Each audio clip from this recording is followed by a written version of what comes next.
Yo novatos, thanks again for tuning into yet another video. And Fitness here, coming at you from the West Coast, California. That's right. We're gonna be giving you, or I'm gonna be giving you guys a follow-up on the Kraus Kickback 10-inch risers, just to kind of give you guys an idea of how they're performing. How's it been working? It's been about 4,000 and so many miles, almost 5,000 miles. It's been a little bit over a year now since I've installed these good-looking risers, and I just wanted to, I guess, just like I said, give you guys a follow-up on how they're performing and if they're worth it. 500 and change is a lot of money, so I am going to be honest. The overall look of these risers, they look killer, they look amazing, they're rad looking, they look beefy.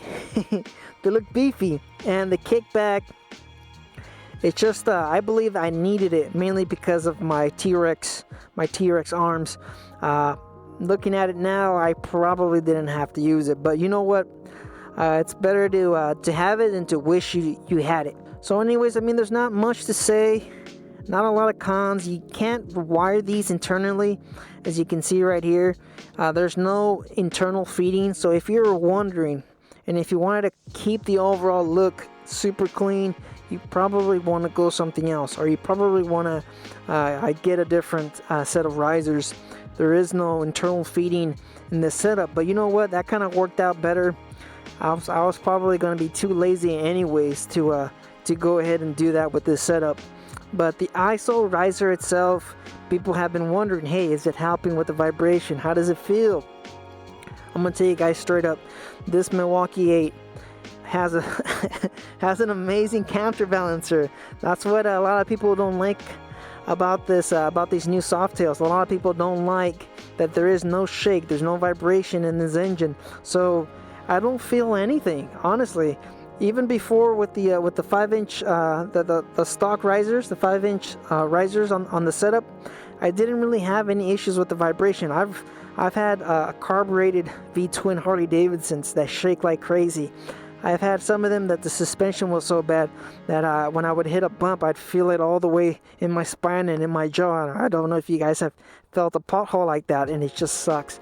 I felt it in my jaw quite a few times. I don't have that bike anymore, so I do miss it. Anyways, back on topic.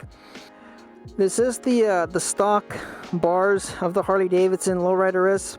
I didn't change it. These are 32 inches wide. Like I said, this is the stock setup, and they do fit. Some people were mentioning, you know what, that doesn't fit on the setup. A few people have mentioned that their dealerships have mentioned that these risers don't fit. But like I said, I've had these for about 4,700 miles. I've had them for over a year, and they fit. They work great. I haven't had any issues. And the one thing that I have run into, that I have noticed, something to kind of just bring up, as always, I just have to mention it. When I'm removing the Plex audio system, I do run into one minor issue. For some reason, I don't know if it's the bolt or the actual riser itself. These are interchangeable. You can change this. Kraus, they do offer different risers. You can change this from a 10 to an 8 to a 5-inch riser. So this is interchangeable. That's something that's pretty neat.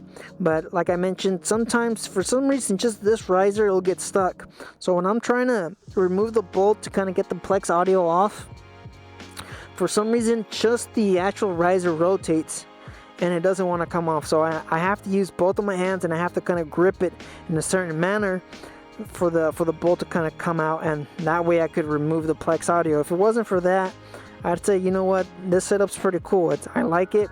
Like I said, the ISO itself, I probably wouldn't recommend it for just the vibration, because who knows, maybe on a dyno, if you're looking at this setup for another bike, maybe it'll help out. But for the Softails, the Milwaukee 8s, I don't really see a difference, just being honest.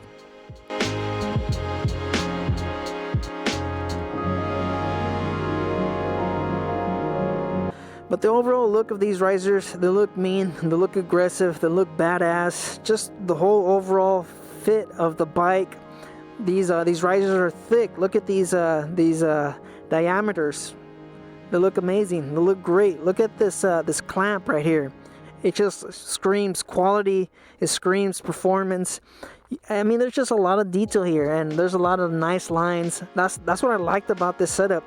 I think this one, the ones that I was drawn to, I was drawn to this setup, and I was drawn to hard case performance risers. Another nice looking set of risers. I just like the way they look. I'm a fan, and like I mentioned, I got these mainly because of the Kickback. And there are a few people that have installed the T-Rex bracket, the T-Rex plate from Kraus, another component. It just goes down here, and you can move your risers. I believe it's an inch.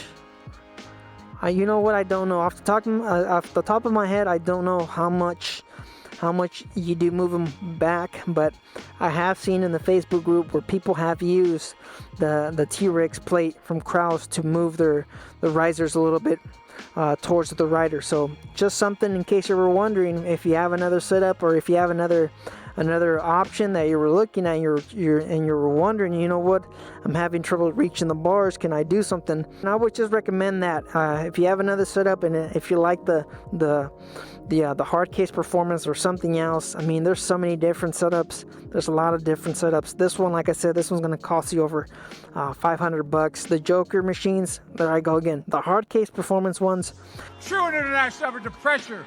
Those are going to cost you about $300. Man, there's a lot of it's just a nice setup. Like I said, it just looks nice. It looks mean. It looks aggressive, and I hate to repeat myself, but if you're looking to bring the setup a little bit closer to yourself, or if you want to internally feed your wires, you'd probably go with that T-Rex plate from Kraus.